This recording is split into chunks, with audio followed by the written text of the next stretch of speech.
Some of the richest and most powerful people in the world today are effectively just a big group of nerds who are able to leverage their interests to ride the wave of information technology. Now, by itself, there's absolutely nothing wrong with that. You are watching the second channel of a guy who has made it his career to rant about financial statistics and broken business models on the internet, so we're all nerds here. And as such, it's also safe to say that we enjoy some variety of science fiction and fantasy.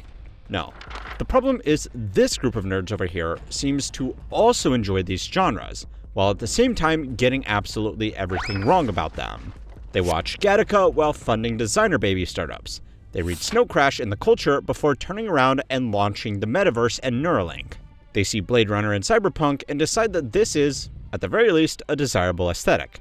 Her and AI girlfriends, Elysium, selective space colonies, and then of course there is basically everything written by Asimov, 2001 A Space Odyssey, The Machines of the Matrix, The Balerian Jihad of Dune, The Cybernetic Revolt of 40K, Skynet from Terminator, Ultron, AVA, AM, The Red Queen, and most terrifying of all, Otto from WALL-E. All stories and characters trying to warn us about the dangers of giving too much control to technology we don't fully understand.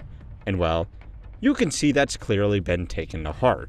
Now, if all of that wasn't on the nose enough, there are people like Peter Thiel who have publicly spoken about how much he loves the story and lessons from The Lord of the Rings, but still decides to call his company Palantir.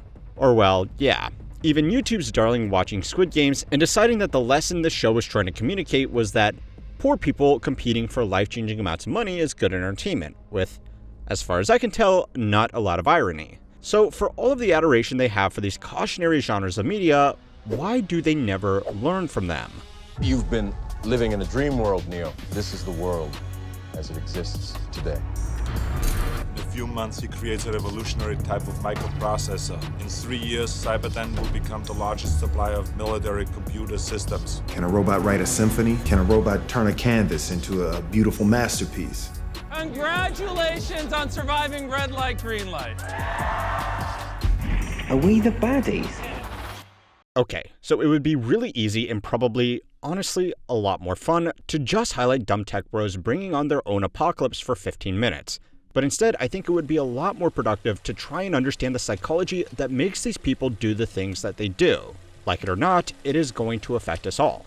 So, for most of human history, the future wasn't really a thing. Each generation lived a life that was very similar to the one their parents lived, and the one their grandparents lived before them. The tools were the same, the jobs were the same, the basic shape of being alive didn't really change. Which means there wasn't stories about flying cars or robot uprisings, because nobody really expected anything to be that different in 50 years. Now that changed with the Renaissance, the Age of Enlightenment, and most notably with the Industrial Revolution. Now, within the span of a single generation, the world looked completely different than it had at the start of someone's life. And almost immediately, there were people writing satirical work warning that maybe this progress wasn't always progressing in the right direction. There's a famous British print series from the 1820s called The March of Intellect that was already poking fun at the idea that these machines and engineering would solve everything. So even at the start of all of this, the warnings were already there, and for good reason. The countries at the forefront of the Industrial Revolution were enjoying a greater level of material abundance than any human population ever had before, but it was already clear it was coming with some trade-offs. People working in cramped, dangerous factories, the early indications of mechanized warfare, and even environmental concerns from pollution building up in the new industrial centers. But for most of the next century, the future still largely meant something hopeful. Clean cities, flying cars, personal robots, and a lot of leisure time. Until it didn't. Sci-fi got darker as we started to notice that not every new technology was a good technology, and the genre had split into two. One half kept dreaming about the bright future. The other half started writing increasingly explicit warnings about all the ways it could go wrong.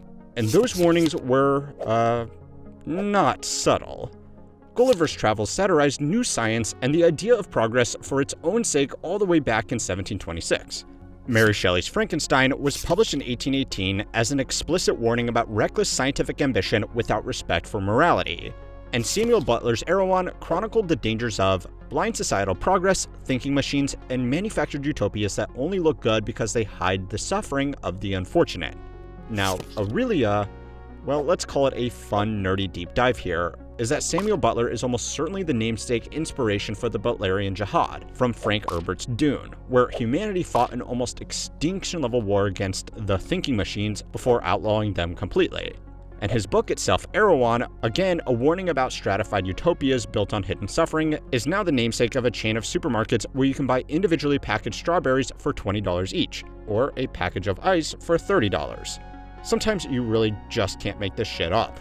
Anyway, these early works were really just fairy tales for industrialists. Instead of warning children about what happens if they wandered off into the forest alone, they were trying to warn the world what would happen if we didn't stop to think about where technology was taking us. And well, just like children listening to fairy tales, most of the target audience seems to have gotten distracted.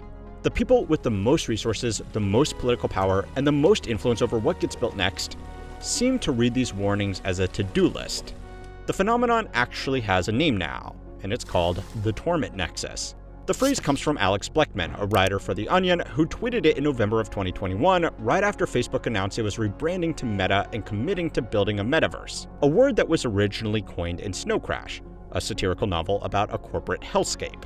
The joke went something like this. Sci-Fi author writes warning about torment nexus. The company at long last creates the torment nexus from the classic novel Don't Build the Torment Nexus. Charles Strosh, the British sci-fi author, wrote in Scientific American that the torment nexus is a worryingly accurate summary of the situation in Silicon Valley right now. The billionaires behind the steering wheel have mistaken cautionary tales and entertainment for a roadmap, and we're trapped in the passenger seat. Annalee Newitz, an American journalist and science fiction author, broke it down further. They argued that there are two main ways people misread sci-fi. The first is the torment nexus itself. Readers focus on the futuristic tech and ignore the actual points of the story. The second is what Newitz calls the blueprint problem, the idea that sci-fi is a recipe book, that if you just replicate the cool stuff in the story, you arrive at a glorious future.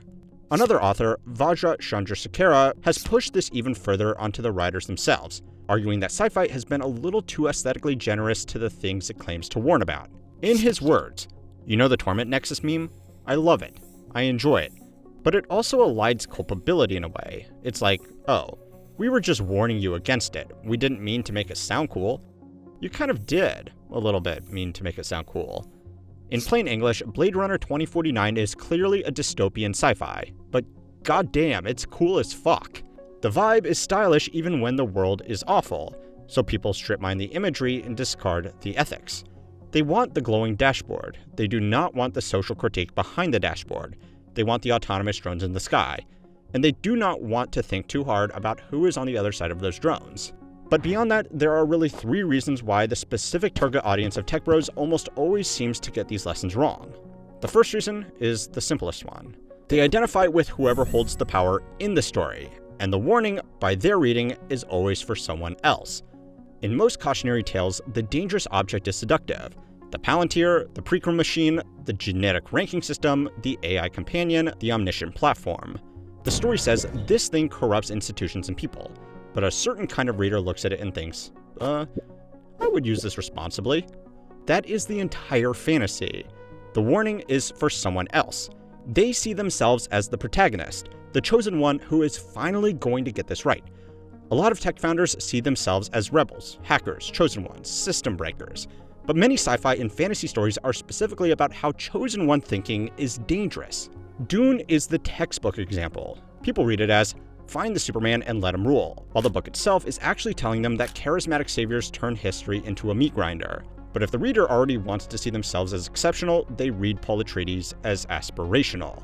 Or even if they do turn out to be the antagonist, hypothetically, the narrative requirements of sci-fi kind of mandate that these people need to be rich, powerful, influential, and well, cool, so they make a compelling villain. If the antagonist in a story isn't a challenge to overcome, then it normally isn't a very compelling tale. But that early establishment of a great power to overcome is of course very attractive to people who clearly have a predilection to seeking power and wealth and influence in the first place. Jury is still out on the cool though, but we will get to that. There is also the simple reality that these characters might be easier for these people to identify with. If you or I watch Blade Runner, we are probably more likely to identify with the working man struggling to find his place in a hard world, rather than the trillionaire industrialist looking to colonize the universe. But well, who do you think someone like Musk identifies with? You remember hunger. I think yeah. you would prefer the human race to endure, right? You're hesitating. Yeah, well, Now, the second reason builds on the first. Engineering culture privileges capability over consequence. A sci-fi story typically asks, what happens to human beings, politics, love, labor, class, nature, and freedom when the technology exists? A product-minded technologist tends to narrow that question to, is this technically feasible? So Gattaca becomes gene optimization instead of a caste system wearing a lab coat. Minority Report becomes predictive analytics instead of the horror of punishing people for probabilities they have not yet acted on. Snow Crash becomes the metaverse instead of a privatized franchise state hellscape. Just because these have the potential to do great harm doesn't mean they don't have the capacity to make great profits. Well, except for the metaverse, of course. Anyways, the point is that something that could generate reasonable market returns has a much higher chance of getting developed than something that wasn't the subject of a cautionary tale. Capital sometimes has a tendency to reward the wrong reading. Let's not build the thing because it may increase surveillance, inequality, and dependency is not a venture scale pitch. Let's build the thing, but with a better UX is. Capital prefers interpretations of fiction that produce companies, platforms, patents, defense contracts, and markets, because those things produce returns. The cautionary reading is often anti-growth, anti-concentration, or anti-domination, which makes it inconvenient to the venture capitalists whose business model relies on blitzscaling, concentrating resources, and dominating, even if it is only in their specific market. Oh, and yeah, while we are on this, the business plan of blitzscaling that a lot of Silicon Valley startups adopt may not come from Sci-Fi, but it does come from German military tactics in World War II, which, is clearly not great. Anyway, good fiction makes you sit with the victims. The genetically excluded, the surveilled, the cloned, the conquered, the manipulated, the obsolete worker, the lonely person bonding with a machine they bought on subscription. Bad tech interpretations turn those people into edge cases, adoption hurdles, externalities, risks to mitigate. Real human costs in the story get rounded down to footnotes in a pitch deck. And of course, in theory, there are regulations to prevent these problems. But well, the third reason why they always seem to get these messages wrong is because of how they are used to dealing with those regulations and the authorities that enforce them. A lot of these stories are not really about gadgets. They are about empires, bureaucracy, class, labor, ecology, colonialism, fascism, surveillance, religious manipulation, corporate power, alienation. But if your worldview treats politics as annoying friction around innovation, you are going to miss the actual subject of the book. Cyberpunk without anti-corporate politics is just cool jackets and implants. Tolkien without suspicion of domination is just cool artifacts and ancient kings. The Culture series, which is a whole post-scarcity egalitarian project, becomes cool AI and spaceship names. The politics is what the genre is for, and it gets surgically removed before the implementation. The assumption goes the bad version of this technology is bad because bad people control it. If good, smart, rational people control it, it will be fine. That belief lets someone watch every AI movie ever made and conclude, the problem was not creating the uncontrollable system. The problem was insufficient alignment, bad governance, and poor rollout. For some technologies, a warning is almost provocative. This went wrong in fiction because the system was badly designed. I can do better. That mindset is great for fixing databases. It is terrifying when applied to social order, reproduction, warfare, policing, intimacy, or consciousness. And well, that's potentially the most concerning part of this whole discussion. And that's the idea that there are no hidden reasons why they are misreading these texts. So far, we have kind of been giving them the benefit of the doubt by assuming that they are just dumb or childish. But the reality could be as simple as, some of them are not misreading. They understand the warning perfectly well. They are not confused. They have not missed the metaphor. They simply identify with the people who benefit from the dystopia. There is a 2024 paper on the dialogues in human geography that links the torment nexus directly to long-termism, the philosophy that has gotten weirdly popular in this part of Silicon Valley alongside accelerationism. Emma Fraser of UC Berkeley puts it bluntly. Their version of speculation is to invest in technologies that they believe will produce virtual worlds that are very much sci-fi imaginaries, while the material geography that they are generating is one in which, on one hand, engages in increasing extraction of resources, but also they're getting their own bolt holes for a future apocalypse. Her summary, all of the rich people will live somewhere physically comfortable, and everybody else who's basically destitute under climate change will still be able to consume VR and live in virtual worlds. That dystopia, with the bolt holes and the VR poverty, is the business plan. So when we look at the full list, the tech bro misreading of Sci-Fi has a clearer shape to it. They identify with power, the market rewards the wrong reading, capability beats consequence, the aesthetic survives the politics, the chosen one fantasy survives the warning, the suffering gets abstracted into footnotes in a pitch deck, the dare gets accepted, and in the worst case, the warning gets read perfectly and adopted as the goal. From the market's point of view, things are working exactly as intended. Capital is funding the readings of these stories that produce returns. Founders are presenting themselves as the protagonists who can finally do this responsibly, and the rest of us are in the passenger seat, watching the steering wheel get pointed directly at the warnings and watching them push harder on the gas. And if you want further proof that this is not going to fix itself, we are now living through an AI build-out being funded by people who openly cite stories about misaligned AI as their inspiration. Go and watch this video next to find out why these people always end up being so strange. And don't forget to like and subscribe before I get demonetized.